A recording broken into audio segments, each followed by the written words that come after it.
Hello and welcome back to the KCC channel. I'm Rob and I hope you're having a wonderful day today.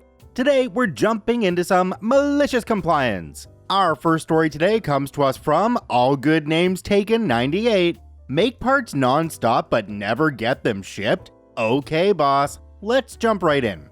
I still have nightmares from working in this company, so I thought I would share one of my stories. Background: I worked at a factory that I absolutely loved. Loved the boss. My manager, now called Head Butthole, really knew his work and would teach anyone that showed enthusiasm. But then the company merged, and we suddenly had in my section 3 managers trying to prove their worth, who all turned into massive buttholes.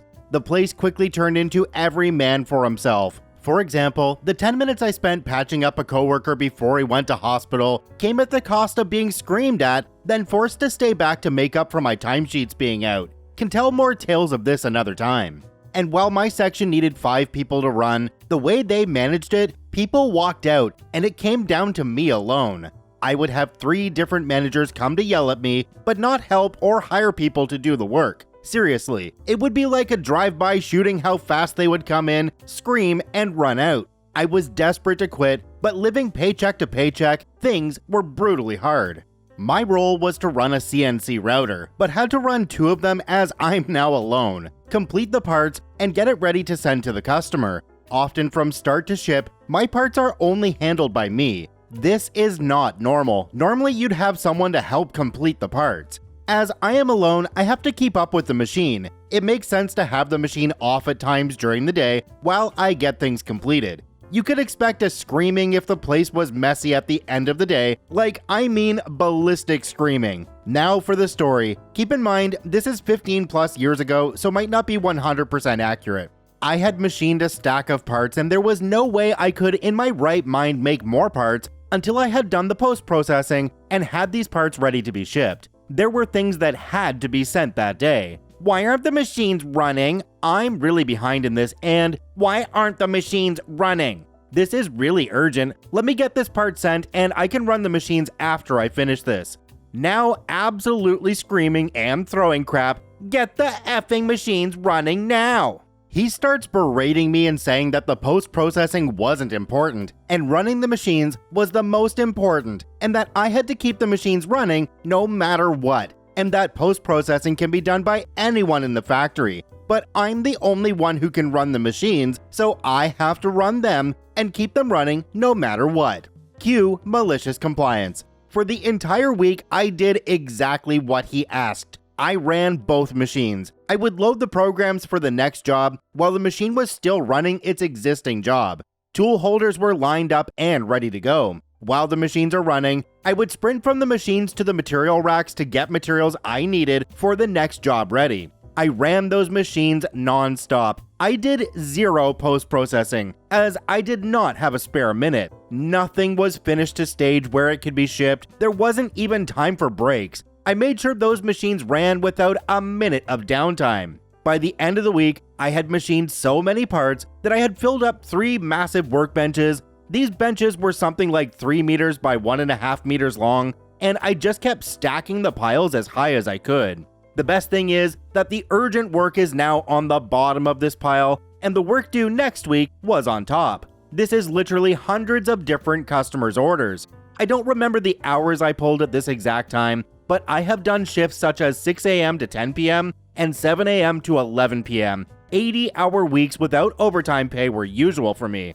When crap finally hit the fan about work not being sent out, Head Butthole had to come and talk to me, and you could see something snap in his head while he was trying to talk to me. OP, sorry, not now. I have to run the machine. I just ignored him and kept setting up the next job. Stop, just stop. He starts by trying to ask where a certain job is, and I'm just gesturing, it's under there, man. I swear you could see him dying inside. He starts berating me on how there's no point turning the machines on at all unless the work is completed all the way and sent. He really got stuck into me, but then he's like, just leave the machine off for now and start completing these jobs. But then we both start on completing different parts, and within a minute, he sees me and instantly, get the machines running, OP. And I think it's here where he realized that it's all his fault, and as I'm walking back to the machine, I swear he looks up at the roof, screams, "F!" And it's as if his soul left his body, and I'm laughing hard remembering this. He yells at me, "Leave it off!" And as I start finishing parts again, he looks at me, and he's about to say the line again, but instead looks up at the roof and screams again. It was like every time he saw me, he wanted to say it. He lasted maybe 10 minutes before he couldn't take it anymore. He storms off and sent someone over to help. But all the urgent work was buried deep.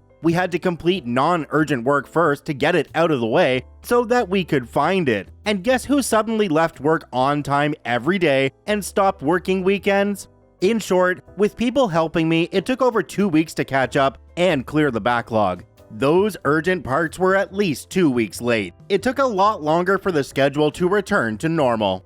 OP, I think you might have broken the boss because that didn't seem like he was actually okay. There was a wonderful statement down in the comments that I've actually never heard before. It comes from "My mom said I'm cool." It says, "This is known as a seagull manager. They fly in, make a lot of noise, crap all over everything, and then fly away." Is it really like a seagull though? I mean, they didn't try to steal OP's lunch.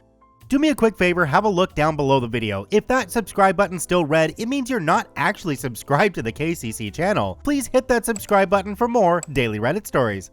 Our next story today comes to us from MN Golden Girl. Show him how smart the accounting staff is at trivia games?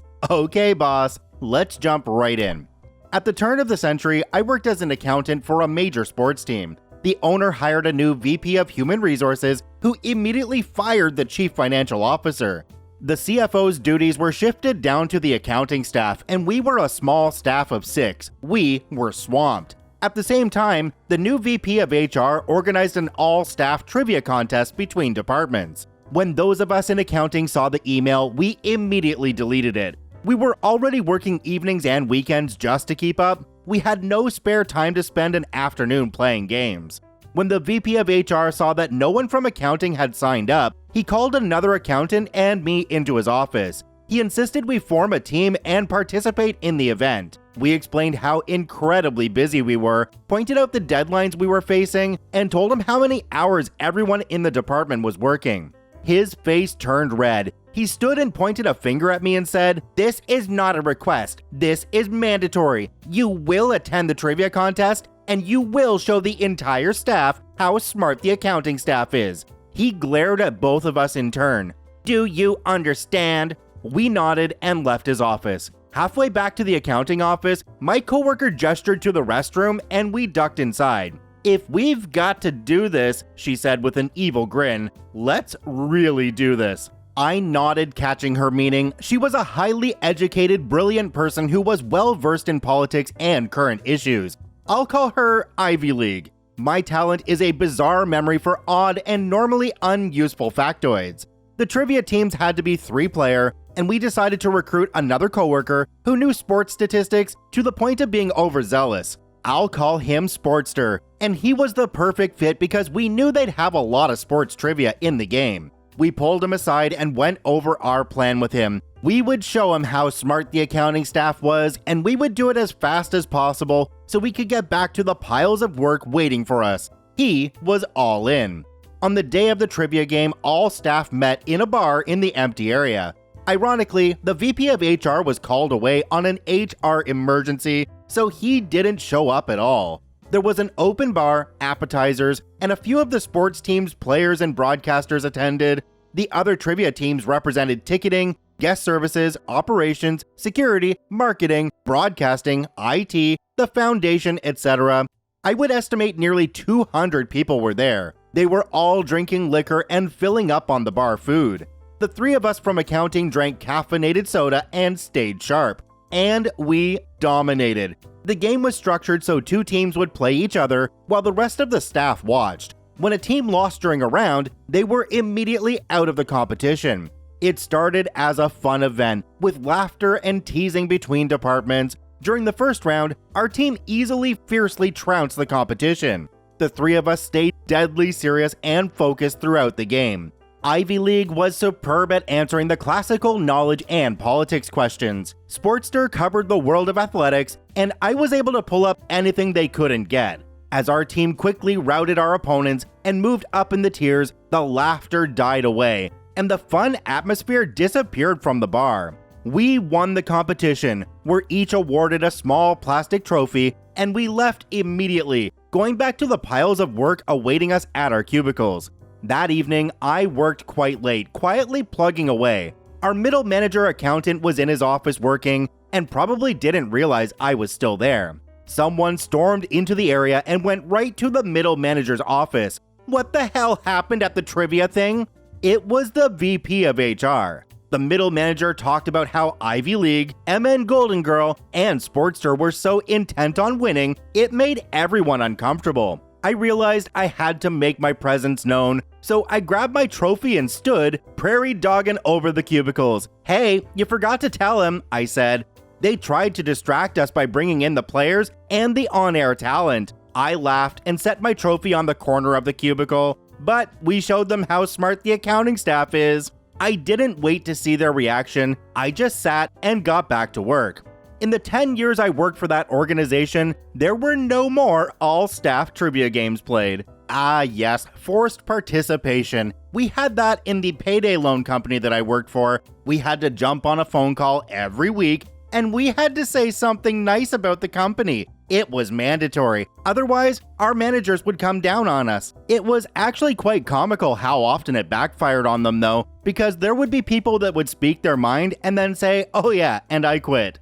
Our next story today comes to us from Bado Cato. Only clock in 5 minutes early? Okay, let's jump right in. This was only a small victory at the absolute worst job I've ever had, but it was a victory nonetheless.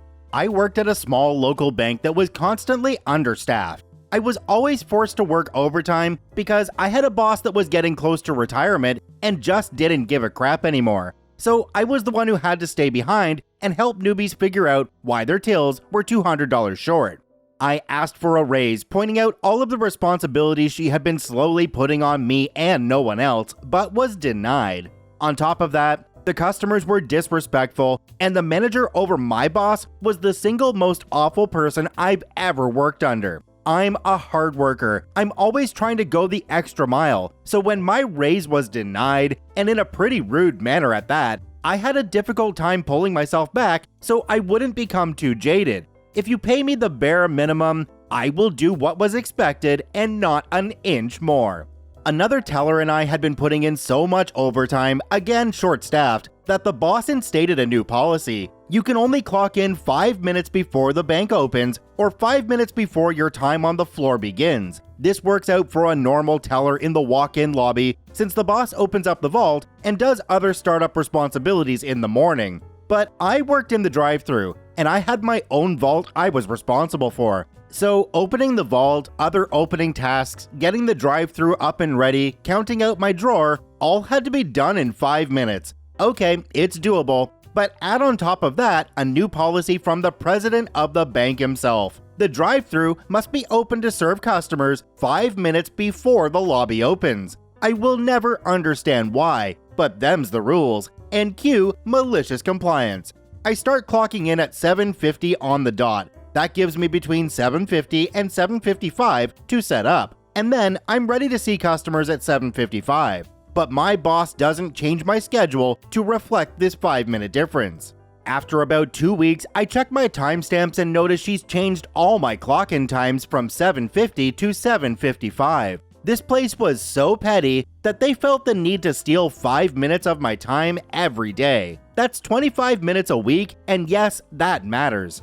I craft the most professional and cold email to my boss explaining why I clock in at the time that I do, pointing out both policies I'm compliant with.